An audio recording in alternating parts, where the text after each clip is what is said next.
So I wanted to build a custom wireless keyboard that was going to have a really clean theme and fulfill a few specific needs. So those needs were, I needed to have 5-pin hot swap support, I need to have USB Type-C for charging and long battery life, and I also wanted to be natively compatible with Mac OS for the few times when I turn on my Mac. And all of those needs led me right to the Keychron K6 wireless, which for the price point of about $80 to $100 is pretty customizable, and I think it is a really good value as well, and that's what we're going to talk about in this video. The first part of the video is going to be more so of a review of the Keychron K6, some of its features and in its stock form. The later half of the review, we're going to be talking about my custom build with Kiwi switches of the K6 wireless and see how the board sounds when you put a higher end tactile switch into what I would call a pretty decent middle of the road board and a really good board to get you started. So in its stock form, this one is the metal case with the hot swap PCB, and it came with Gateron red switches, and Gateron red switches are okay, but I did find that the case of the keyboard was just a little bit more hollow than I would like it to, so we are going to fix that later on in the video. Honestly speaking, I would say that the biggest weak point in this keyboard is the fact that the keycaps feel kind of chalky and grainy. Like, they're not really my favorite. They do look pretty cheap as well. They're ABS, they're not really that great. Keychron, you need to do better with the stock keycaps. In a stock form, it just sounds and feels kind of cheap because the whole board doesn't feel cheap. It's just the keycaps. Definitely the worst part about the keyboard is the keycaps. The other con that I have about the Keychron K6 is the fact that Keychron doesn't really have software for you to be able to customize your binds and whatnot. Just make software. You can do it, okay? Your company, I think, is big enough. I really hope it's not that hard. But other than those few things, you know, the board being kind of hollow, the keycaps being bad, and not having software is actually a really good and very useful keyboard. On the left side of the board, you will find that USB Type-C port. You will find the power switches if you want to use it, you know, wired, wireless, or turn the keyboard off. You can switch between the Windows and Mac mode so that, you know, you can change your Windows button and the command and all those different buttons and commands for Mac and whatnot. So it is compatible with both with no issues. You've got really long battery life regardless if you're using the RGB mode on with all the different lighting effects and whatnot,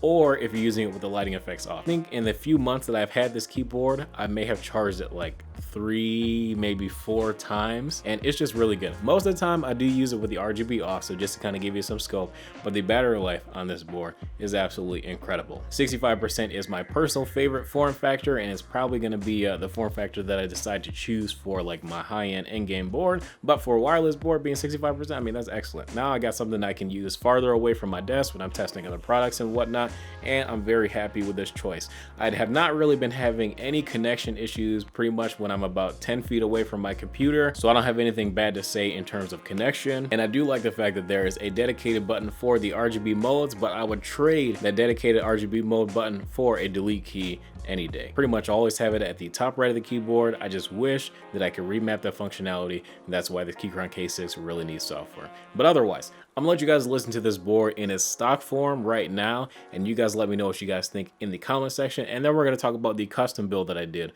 with this board to make it sound even better. Well, not even better, but just much better than it does stock. You guys know what I mean.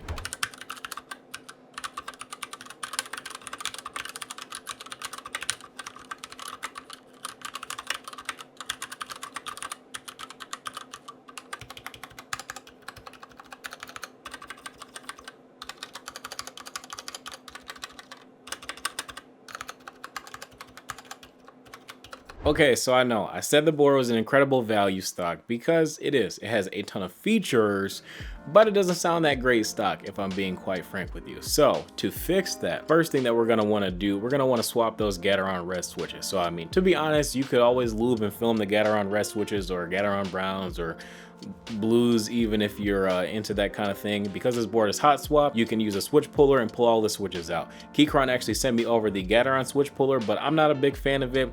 I found out that it breaks the switch housings more often than not, so I'm good on the Gateron switch puller. I wouldn't really recommend it. I have heard that there is a new version out. Maybe that one's a little bit better, but as of right now, I'm not the biggest fan of it. Personally, I prefer these kind of switch pullers. I just think that they're a little bit easier to use, and I just like the, you know, there's a rubber grip, very easy to pull your switches out without damaging them. Going over the additional parts for this build, so we went with the Kiwi switches from C3 Equals and the Key Company. We clipped and lubed as well as Band-Aid modded our stabilizers live on stream when I did this build a few months ago. And then for the keycaps, we're going to be using the black on white keycaps from Mistel that you can find on Amazon that I'll have linked in the description below. These are currently my favorite double shot PBT keycaps that are available. And lastly, to get rid of the hollowness of the board, we decided to use some neoprene foam, and we put that underneath the PCB. But while you do that, just remember to leave some space on the left side of the board, because you don't want to cover up those switches, because then you won't be able to use your keyboard, because you might leave it off like I did the first time when I put in that neoprene foam. It does make a massive difference, and it feels a lot more solid. It sounds a lot more Thocky, and I really do have a much stronger appreciation of the Keychron K6 wireless after these few simple mods were done. Now, even if you're not going to do anything to the Gateron switches, I would still highly recommend lubing and clipping your stabilizers more and using this neoprene foam. So let's say that we bump up the Keychron K6 wireless from its base form at $99 up to about $120, maybe $125 to add the neoprene foam to make your keyboard sound a little bit more full, as well as some extra lube to modify those stabilizers.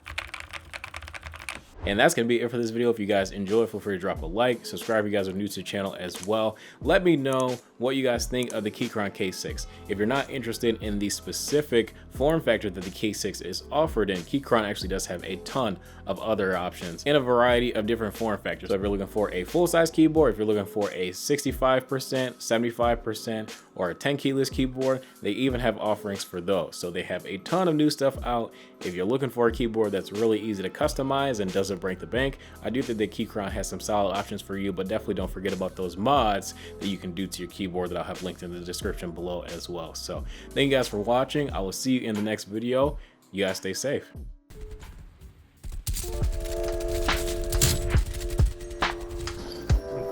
I'm pretty sure the FK1B is the like equivalent.